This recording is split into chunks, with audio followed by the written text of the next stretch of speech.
Hi, everybody. Hi, Hi, how it's are you? James. Hi. Hi, it's James, Hello. Cindy, Hi. and Kim, and Wow. Nidhi is all here. Hi, everybody. Wow. Wow. So Wow. happy, so happy we are all be together. First time. Yes, Oh, first time. excited. Yeah, my first time I tried four people on the same page, right? So it's a little bit technical problems, but now it's okay. So thank you so much for you guys be my guest. And well, we were coming a big events on this Thursday, so that's why today we can have a preview, guys. So you have any questions, you can ask us, and then we can address your problem and issues and tell you what to do and the solutions on Thursday as well. Okay, are you excited? Of course, of course. Let Super. me Yeah, let me yeah, go to your page. Let's do it, Keith. Yep. Yeah, I've yeah, checked yeah, out. It's working yeah. well.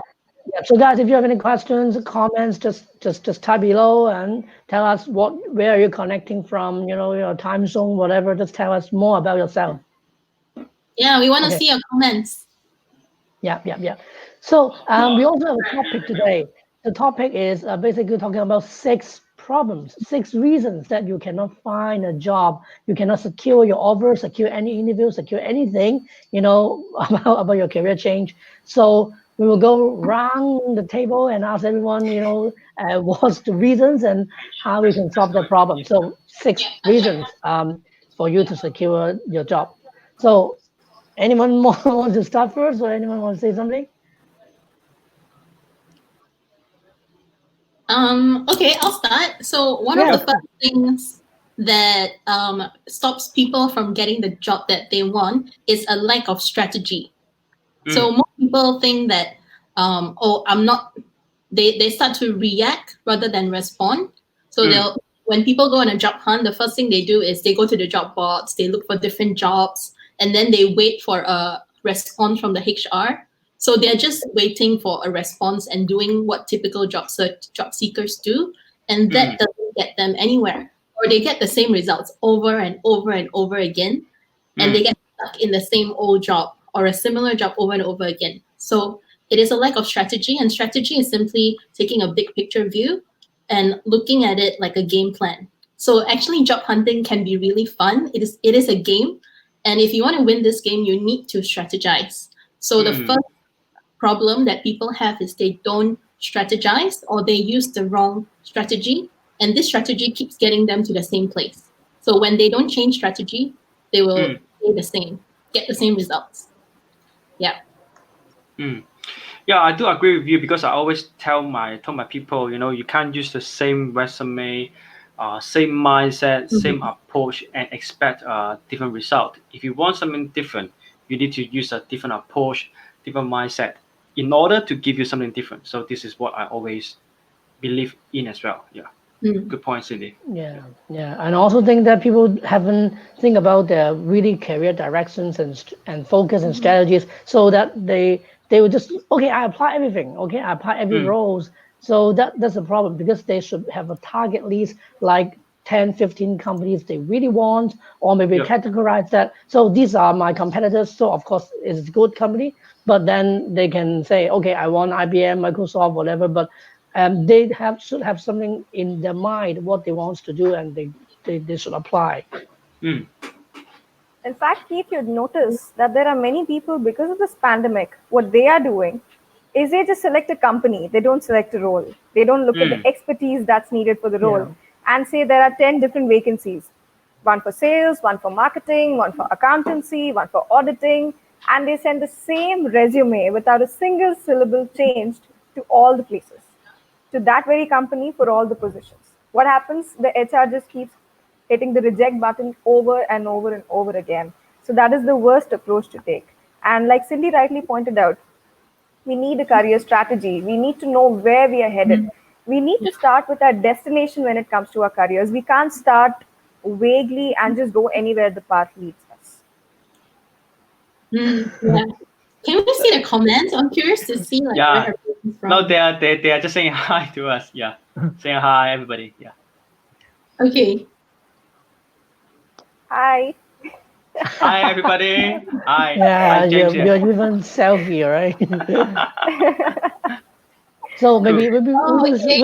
All right, I start, see it have a now. quick introduction about yourself as well. Yeah, we probably should. Some of them might not know. Yeah. One So maybe I start first. So for me, I'm your recruitment advisor. So I have 10 years recruitment experience from in-house HR and also recruitment agencies. So I was actually partnered with James Fogg before twice, and now we are partnering with more people. So that is really my honor to have the LinkedIn Live today, and also we can help people, we can empower people. So this is what I'm really looking forward. Great. So something about me. Hi, I'm James Fogg. So hi everybody. So I'm a right now. What I'm doing right now in LinkedIn is a really it's a life journey. So it's so meaningful, and then so many things happening, and I'm so excited to empower so many job seekers right now. So guys, if you're watching my video, watching my live now, I do want to empower you. Want to say something to you is don't give up. I know, understand right now the situation is not good. The market is not going well. But the thing is, like, since we are here, since the four of us are together, so we are going to bring you some amazing things going to happen, and stay with us, I think, for the next 15-20 minutes, and then we'll do something great for you. And then of course later on we got something to tell you on about something great going to happen on 2 days later. But do stay with us. Yeah, and hello, my name is Cindy. I'm a millennial career coach. So I started my career in recruitment, and I did all the things that recruiters do, such as like ghosting people, rejecting people, putting your resume into my spam account, and so on, and even putting negative comments against you that is recorded in the company system forever because of certain things that you guys do to me. So okay, so I actually got sick of that. I got sick of rejecting people because it gives me nightmares. It gives me bad dreams and bad karma. So I decided to move to the other side and become a career coach, where I am helping you get the job that you deserve, rather than, rejecting people for jobs that they actually can do, but because they didn't meet some of the requirements, they did all the 6 mistakes that we're going to be talking about. Yep. They didn't get the job. Mm-hmm. Okay, so I'm Nidhi Chauhan. I'm from India, and I am the founder of Uplifting. This is a company that works with people from 8 different countries.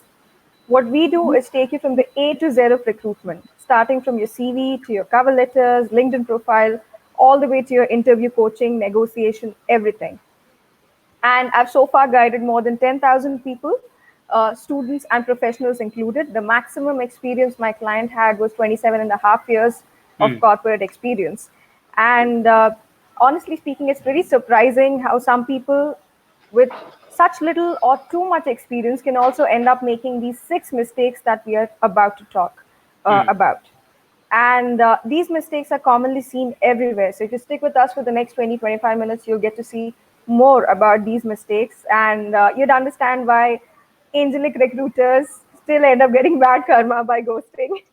And that is why they give up on rejecting people. Great. So don't make those mistakes, because at this point of time, more than giving up, if you're just going ahead and doing your thing and you're still doing it the wrong way, your going ahead does not count. It's going to put you 10 steps back. And maybe if you don't go ahead, you'd still be at the start line. So don't do the wrong things. Don't put yourself 10 steps back. Don't stop. Don't give up, but always go ahead in the right direction. Okay, great. So I think the audiences can't wait for us for the 6 mistakes. So the first one we already go through, that is lack of career strategy. So the next one is lack of job search focus. Anyone has any idea? Job search focus. Yeah, I can say staying focused is very powerful, because you know what, sometimes when we go for job search, we just like send our resume. Some people has one term is like they go for mass CV send out. They thought like sending searching for a job is a number game. They thought like sending like 100 1,000 resume and then you got an interview. No, that is not going to happen, because you're sending everywhere, and then the mass CV send out will only bring you tiredness, bring you disappointment, bring you frustration, because you send so many like per day. You thought it's a number game, but actually it's not. For my advice, like you only focus on one, like maybe 10 applications, which is match your profile, match your current last role. Just focus on them.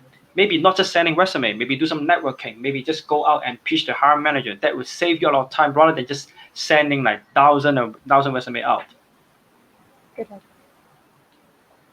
Yeah, I agree. Focus is power. If you really want to hit a target, you need a target, right? Otherwise, you're trying to throw everything at the wall and hoping that something sticks. And when I was working in recruitment, I actually got the same CV for different kinds of jobs. So this person actually applied for a marketing job, a HR job, a sales job, and all these are very different jobs, right? But I still got the same CV for this person. So I just thought, like, does this person have like split personality? What does this person really want? So because of that, I just ignored it. And he's not the only person. I get that all the time.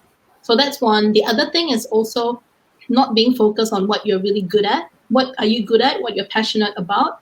I remember I had this client who studied accounting, and he was clearly not cut out to be an accountant. He was so good with people. He was so good with convincing and influencing people that within a few minutes, I told him, "Hey, you're not like, you don't need to be an accountant. You can be something else."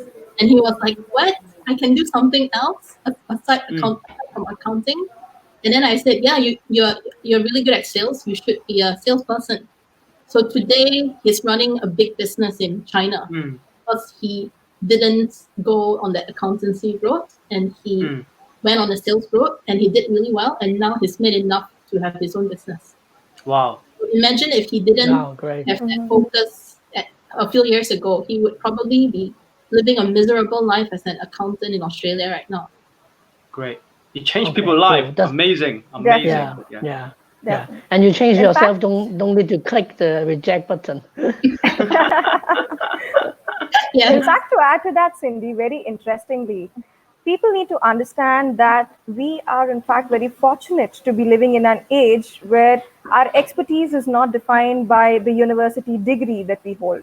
It's no longer about what you're a graduate in. It is so much about what do you know beyond that. Now, a previous generations that were there, they came from a time where higher education was not so common. But you look at everybody today, almost everyone's a graduate. Half of India has master's degrees or post-graduation degrees, and more than a quarter of India has PhDs. And with such great population in India, that is definitely not a distinguishing factor. And it's the same with the world. So the moment you get your focus, and like you rightly pointed out, when you're able to find the common point between what you're passionate about and what can you make a career out of, and when you passionately pursue that focus, equip yourself with the skills you need to make a shift, to make a pivot. For instance, the person you spoke about was very highly skilled in accounting with respect to his degree and his formal education. From a top university in Australia. Exactly. But you see, he was a fit for something else. So if he polishes those skills, he can go ahead. And like you rightly pointed out, he's now running a very successful business. Everybody needs to do this. We all need to just stop for a moment and think, what kind of race are we lost in? Are we really doing what it is that makes us happy? And as much as of a cliche it would sound, it is highly important. You will end up having burnout, you will end up having emotional stress, physical stress. There'll be so much that will happen to you. I'm sure James can talk more about that. He's seen that firsthand, and I've learned that from one of his posts. And that's why focus is so highly important. The moment you focus on what you want, your path becomes very streamlined. You see just that one point and you calibrate everything accordingly. So you no longer send your resume for the Indian Army where you're required to write about the height, your height, the chest measurements, your thigh measurements. You no longer send it to a sales company, right? You get the skills you need, you calibrate it accordingly, and then you send it across. So that is the power of focus. It can get you noticed, and focus is something that so many people are lacking. So get your focus. That's going to be very important. Yeah. For me, I think the focus is because they don't know what the companies is looking for. Basically, I think the company is looking for the competitors doing exactly the same role, but expecting a cheaper candidates, okay? So your focus means that you are applying to a role exactly 100% fit.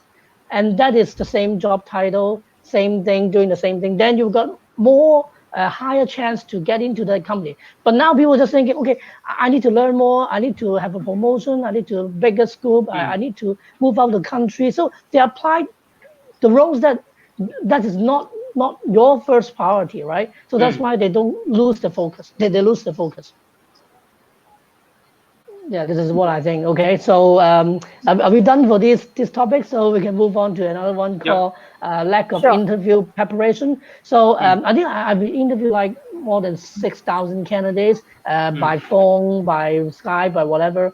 And I think most of people, they don't prepare very well.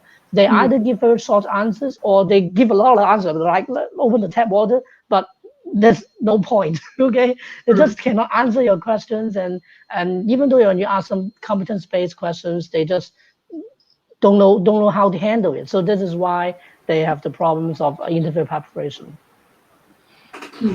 What was your opinions, ideas? Yeah. Mm-hmm. I think what Okay. people don't know You is first, you that it's not the best candidate that will win the job. It is the best interviewer that will win the job. And interviewing is a skill. It is a skill that must be practiced. It is a skill that must be learned. When before I knew all this interviewing skills, right? When I was a fresh grad, I was unemployed for 6 months, and I went to like the top university in Singapore, and I couldn't find a job for 6 months. So what happened to me in this 6 months was I just went for as many interviews as I could.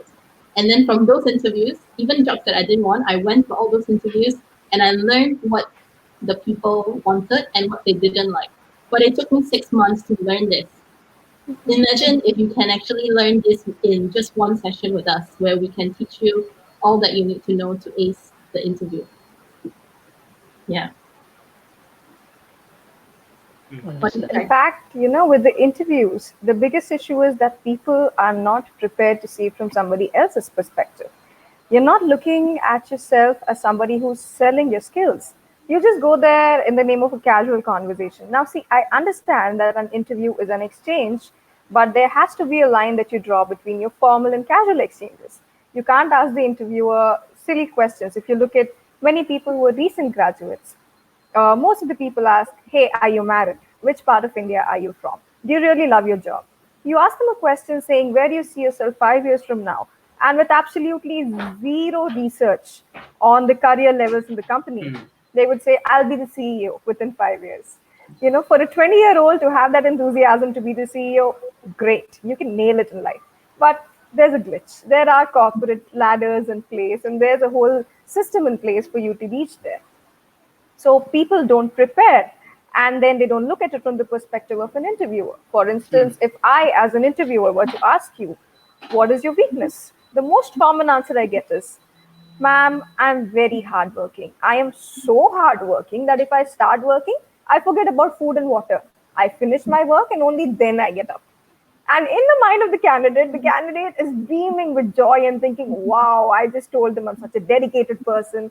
And you know what, you can put me on the front lines and I'll give my life for the company.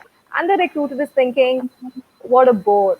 Could he not come up with a better answer? Seriously, why would somebody say that? The other answer I very often get is, I'm very highly short tempered. You do something wrong and I'm short tempered, and that's my weakness. And that's where they stop. Not for once do the candidates think that that is the biggest red flag that you can show to a recruiter.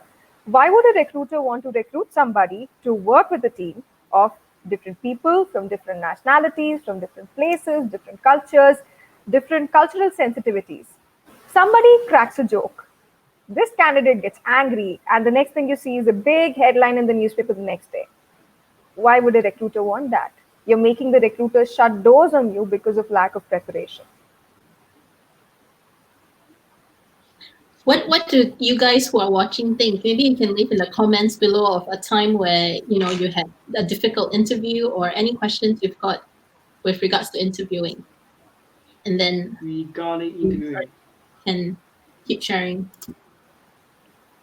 I don't see the messages though. Yeah, they don't ask a lot about any question. Or somebody asked, should we use agent? Should we use job agent? Yeah. Should we use headhunter? Yes, of course. Yes, really, of course. You can tap into hidden job market, wide on their connections, and they have, something that they're not posted in the job description, but not posted in the job board. Why not? You should use job agents Yeah. or recruitment consultants or external recruiters, as we call it. But then you need to be careful because you also need to know how to work with them. working with a job agent versus working with HR are like two different ball games because they have different targets. In fact, it can be highly beneficial because only 30% of the jobs are put out on job portals. The rest of the vacancies are filled through headhunting. And that's the same case across the world. Yep. And mostly for recruitment in the entry-level positions is where they like to put out ads. But as the positions become more and more senior, they employ headhunters to find the most skilled people. And there's horse trading between competitors. They get another skilled candidate from the opposite company or the rival company for a better price. That really happens in the corporate world, and that's all a part of headhunting. So like she rightly pointed out, a very different ball game. Actually, you can learn how to be your own headhunter because when companies use headhunters, they have to spend about 20 to 30% of their person's salary. What if you actually learn how to do what the headhunter does? For that, they have to join us in our session. They would be pros in that. They get to sell the jobs they want. We don't want to in share a very different time. Yeah. Anything to share, James? About headhunter, right? Yeah, I think it's a very good move because why? Because during my time as a recruiter, the hiring manager will ask me for advice. Should I hire the person? Should I not hire the person? So actually, if the recruiter is a good relationship with the hiring manager, so the chances for you to get hired is higher. Yeah. So it's really depend like which agent you use before, like how you engage, how you build relationship with the agent is also very important. You don't treat the agent just like agent. You treat the agent like a friend, and then you treat the agent is like your partner, business a career partner. Then there's a win-win situation. Yeah. That brings to another problems, that is lack of relationship or networking, right? So recruiters will be part of that. And also a lot of people just focus on, I need to work with a lot of HRs. Okay, I need to connect with a lot of HRs. But they miss the most important thing is to find someone who impacts your hiring decisions. That is the hiring managers. That is someone that, can ask the HR to do something, right? So this is he's lagging. most important part. Yep. No, you're back. I'm lagging? Okay. No, okay. No problem. I saw one question from Vignesh, and he asked, how do you connect with recruiters? LinkedIn job post has at least 200 applicants in every openings in my country. How do you connect with recruiters?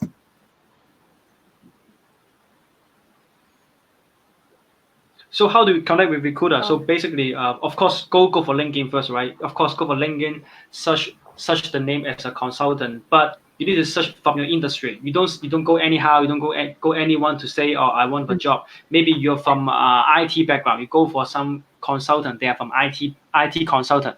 So you can type this title. It's like IT consultant. So you can search them, and if they're focusing on your industry, so they can help you to speed up the process because some big companies like big multinational recruitment firm, they do specialize certain consultant in certain area. So since they specialize, they know where is your background, so where you're coming from, so they can help you faster. Yeah. The other thing that you should not do is bombard recruiters with your CVs. Don't do that. Every day I get around 60 to 70 CVs and they say, ma'am, I need a job, please look at it. And I go like, are you even checking things properly? And they say, please send it to the recruiters, And then you open the CV and they can be one of the most horrendous CVs that you've seen. Okay. So first things first, don't just directly bombard them. The second thing, work on your CV. Why would your CV be like a small sticker on a notebook? Just your name, your class, and your address. Why would it be that? Your CV is much more than that. And don't just randomly bombard people. All of us, the four of us, we understand very clearly that sales is so much about relationships. Yep. Your networking is not about just hitting the connect button with somebody, getting them to accept your request, and that's it. We are connections, we are networking. No, that's not what networking is. It is so much about building a relationship with the person, getting to know the person. And I'm not saying spend 23 hours out of your 24 hours messaging 200 recruiters, asking them how their day was, do they like tea or coffee. That's not the kind of relationship building we are talking about. So if you want to understand the nitty-gritties of it, It took a lot of us a lot of time to understand that. A lot of us have seen rejections, and we are very well equipped to teach that to you in under 1 hour.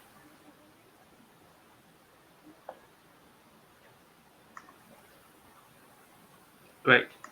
Yeah. Yep. Okay, So shall we move to the next one? We have so many people asking questions. Shall we stay here answering question, or shall we move on to the six things? Should we answer one more question? Yeah, sure. Sure. What's the next question? Okay, someone is asking how to negotiate salary with the job agent.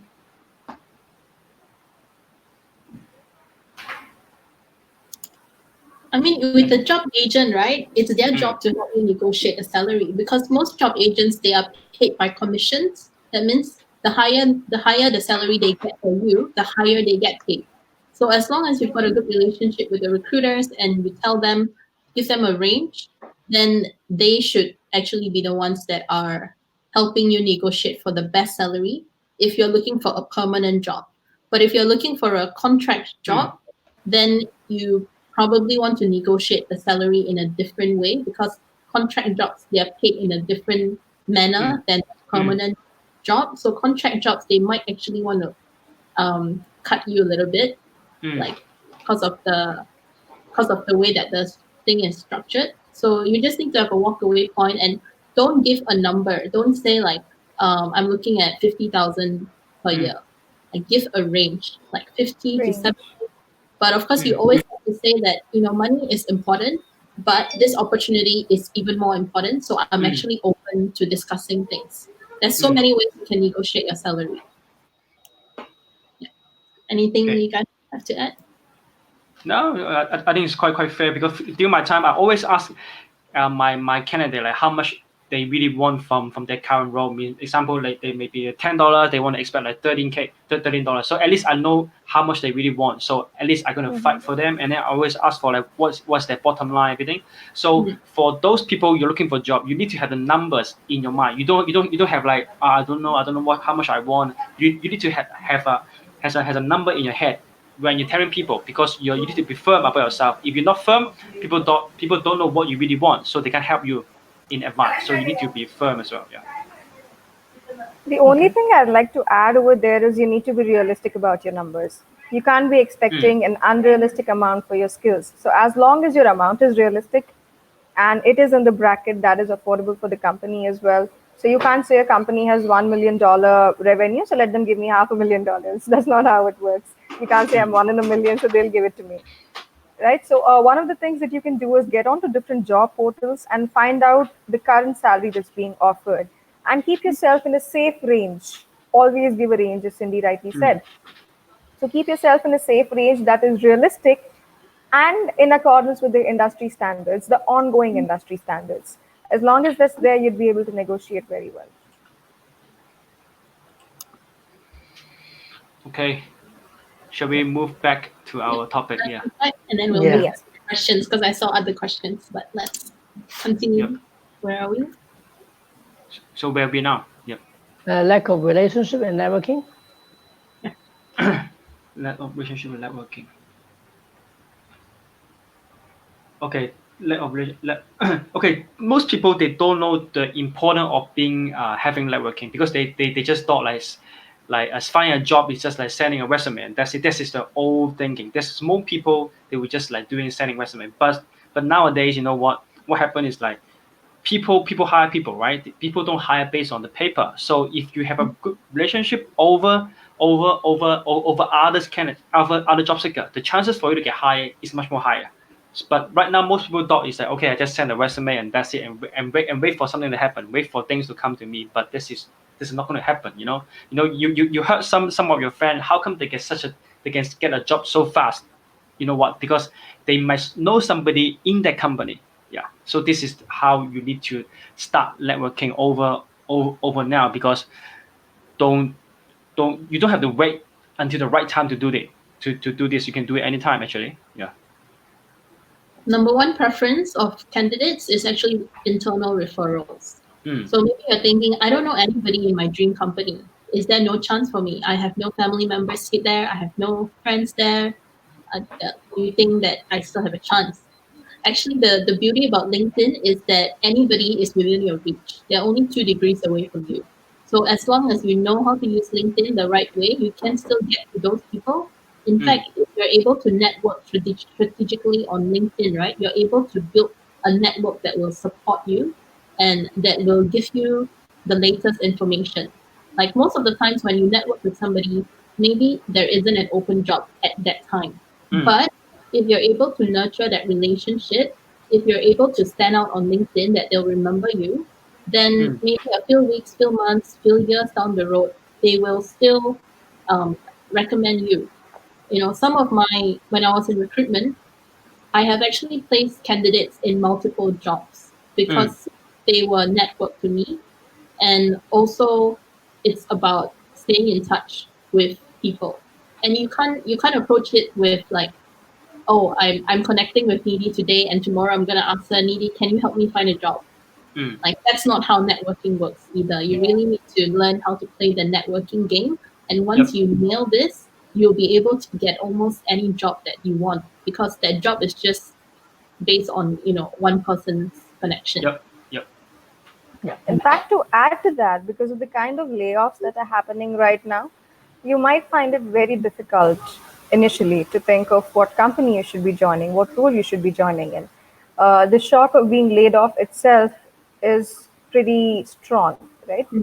What you could do is, I'm hoping you have not burned the bridges when you exited the previous company where you worked, right? So you could reach out to the other people who you worked with in your previous company who are still a part of the company.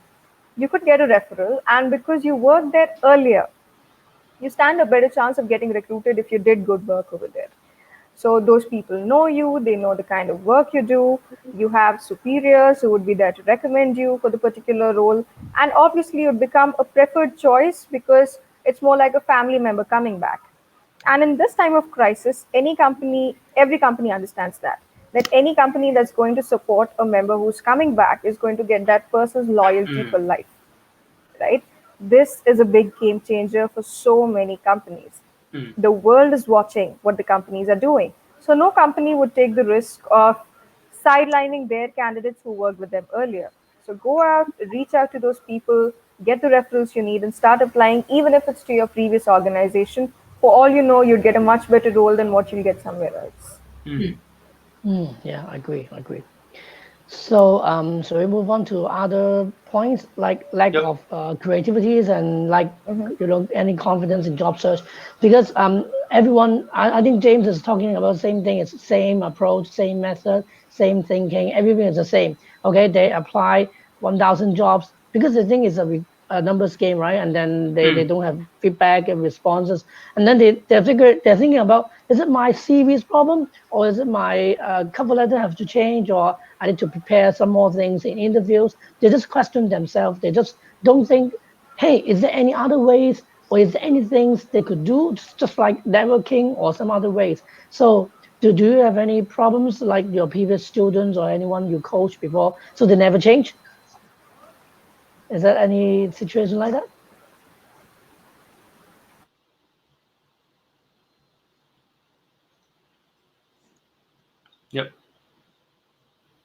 Hi. So is it because I'm lacking or anything? No, it's okay, fine. We are here. Okay. So I think being creative, right? Yeah, being creative. Yeah, I think being creative. Actually, right now, being creative is one of the things to stand out from others, because like I keep saying, because I just want to repeat again, like you can't use the same method expect a different result. Something being creative. Of course, I'm not asking you like like designing your resume with full of color, but something like outside of the box. You can be creative. You know, I got one guy, remember, how he got a job. He's like, he delivered his resume into a box of donut, and then he sent to the different office, to 10 office, and then 10 office hire the person. So something like this, being creative, like marketing yourself, guys. You are actually your guys are sales. Like how you sell yourself to the company. So how you sell to somebody, you need to be creative, right? You need to think outside of the box. You can't be like sending a piece of paper expecting something happen to you. So this is the thing you need to think outside the box. Yeah. Yeah, the old way wouldn't work anymore. You need to start doing new things that are outside of your comfort zone. For example, using what I call disruptive cover letters. Yep. And what disruptive cover letters are directly not the normal, typical, boring kind of cover letters, but they're cover letters that actually tells a story inside. And you have to be like really smart about how to put the story of how you and how you can relate to that company, and that will catch the recruiter's attention. Because imagine it's like social media, right? You look at social media, if every post is the same, you're just going to scroll, scroll, scroll. But the moment something is different, it's not normal, you'll stop and you'll Yep. actually read it. So that's one example that I can give you, but there's definitely more than one way to think outside the box. Yeah. In fact, to That's add the to pattern that, interrupter. sure, go ahead. Yep. Oh, it's okay. Yeah. It's okay. Yeah. Yep. Okay. I was saying, to add to that, we need to understand that the only thing unique about us is ourselves, right? So you have a story inside of you that you need to tell the world. You can always twist that same story because you have the control of what you reveal. So you can twist that story to tell somebody how you're made for sales. You can twist the same story to tell somebody how you're made to be a chef. And you can use that very life story to pitch it the right way and tell somebody, you know what, I can be a chartered accountant. It is all about pitching yourself the right way in the creative manner. And again, like James rightly pointed out, you cannot be going ahead with the same approach. So you might be moving very fast in a Ferrari on the road, but the moment you have to get into the sea, you get onto a ship or you get onto a boat. You don't take the same Ferrari and you don't expect it to move on the surface of water, right? So it is simple common sense like that. You need to change your approach with respect to different people who you're getting in touch with, different roles that you're getting in touch with people for, and different companies have different core values. So you need to find a lot of things, and there's a lot you can do with your CV, with your cover letters, with your interview approach. It can be turned upside down, and it should not be an infographic CV. That's not what we're talking about. We're not saying stuff it with graphics and pictures and colors. That's not what we're talking about. We're talking about the story that you tell. Yeah, exactly. So just simple as like a video series, there's not many people doing this. Even though when I was recruiting like 5 years already, I didn't receive any single video series. But I received one series actually mailed to my office, and actually that is stand out, right? So this is something that you can think of creativity. And when you're doing the video series, you also need confidence looking at the camera, right? So that is Correct. you need to sell you yourself, okay? You need to know your story. Okay? Yep. Great. Shall we answer one of the questions? So Yeah. one of Yeah. the questions from Arushan. Arushan says, if the interviewer asks, so how many years of experience and skills do you have? How can I get a job as a fresh candidate without experience? Oh, that's a very common question that I get.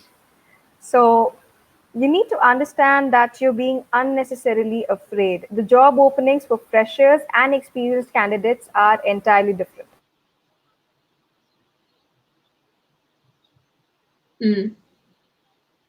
Yeah, Okay. I mean, of course, you have to apply for jobs that you have that experience if you're applying online.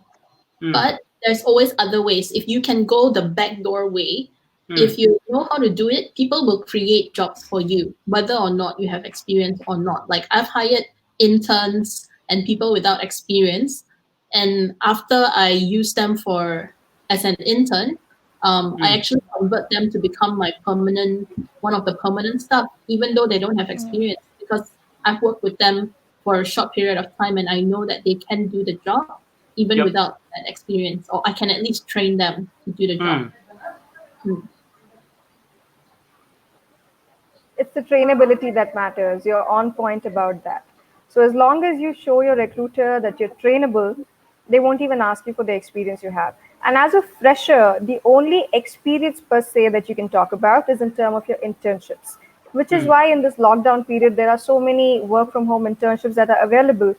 And I have been screaming at the top of my lungs, and I'll do it again. Go get those internships. No matter how many internships you have and whatever you have, sales, marketing, finance, just do them all.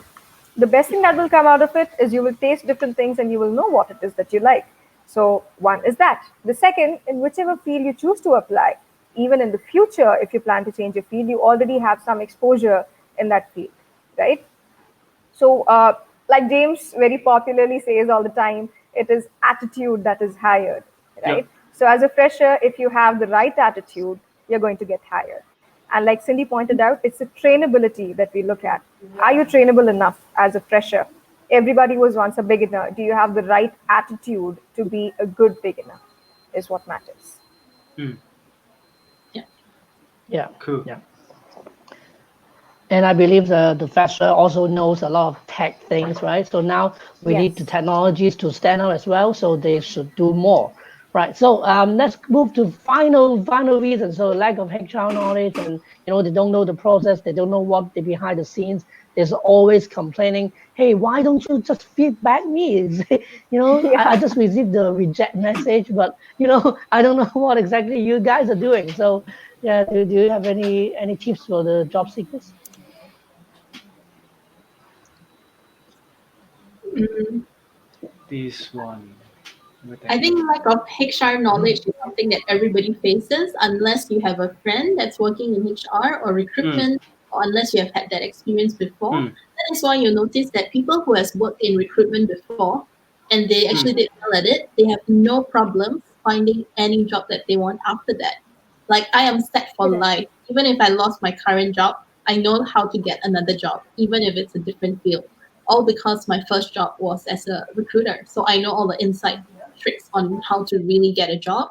So I think being ghosted by recruiters is something that you have to expect and you have to accept.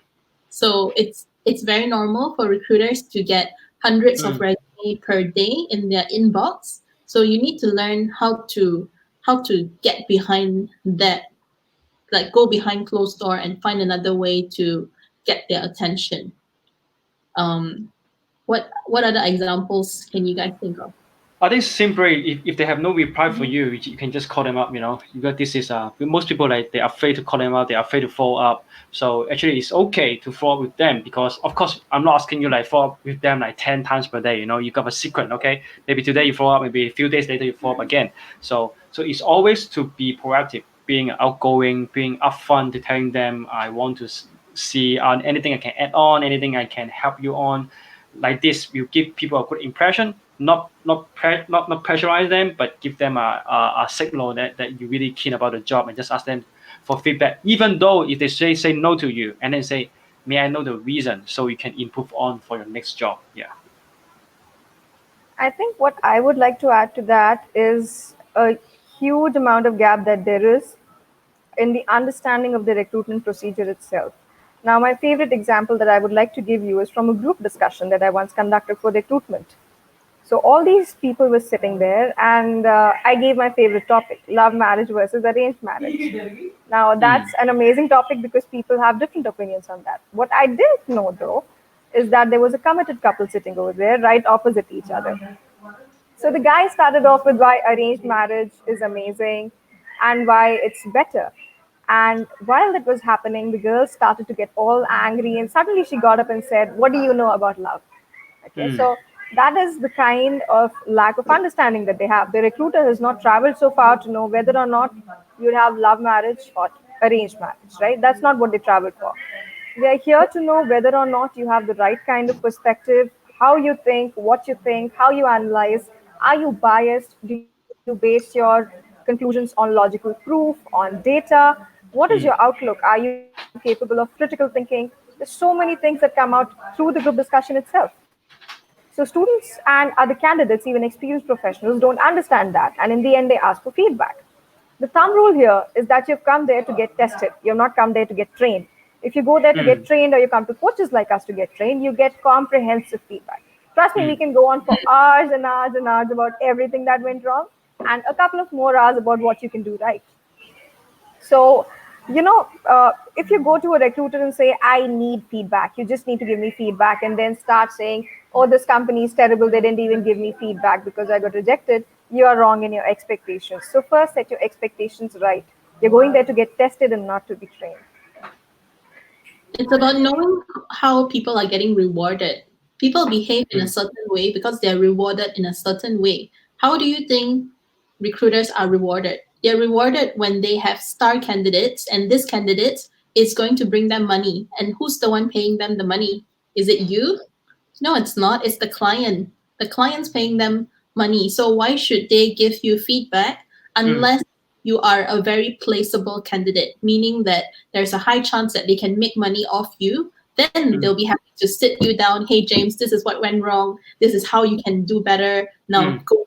I'm going to send you to 5 more interviews. I'm doing that for James because he's a star candidate. So I'm more than willing to give him free coaching because I know that I can make money off him.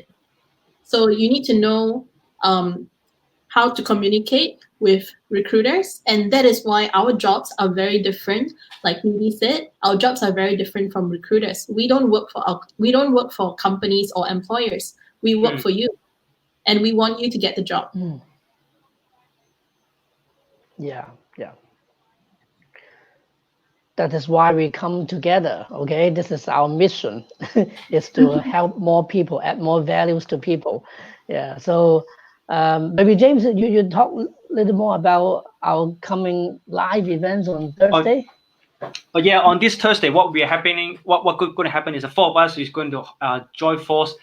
It's a dream come true things for me because this is my first time getting so many career coach, and then we're going to do a one live session. It's 90 minutes. So over that webinar, what we are going to doing is we're going to talk about how to secure an offer within 21 days. I say again, how to secure your offer within 21 days. So me and Cindy, Lydia, and Keith, we're going to share about how we can go to empower you during this crisis. Even now, you still can secure an offer anywhere, anytime, anything you want. So hopefully, no, I'm not saying hopefully. So you guys get, if you want more info, just email us, just message us, just DM us over LinkedIn, and then we're going to send you the link. And then we do have some code, right? Yeah. So is it some special offer? Discount coupon code. Discount coupon as well. So just message us around, because right now we only have limited seat available, and before this Thursday, it's only 2 days, only 1.5 days away, and then we are going to close the door, and then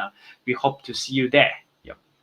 Yeah, I heard that we both will speak, like 15 minutes at least. Okay, so perhaps is it possible you can walk us through what are you going to speak? Or I also know that there's free bonuses and gifts and some ebooks to share. So what's that? So maybe is it possible we can share some of that? Is it a good idea? Yep, sure. Yeah, sure. So I'm sharing my career strategy blueprint.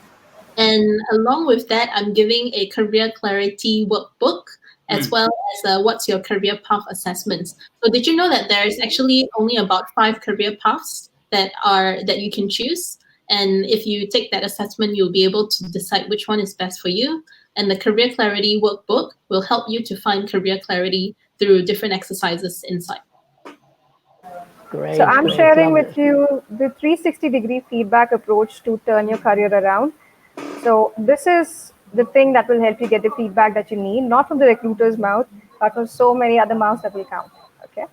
So this is one approach that will help you become aware of your strengths and weaknesses as well, to catapult you towards the right career and to make the right choice. Because to make the right choice, you need to be self-aware.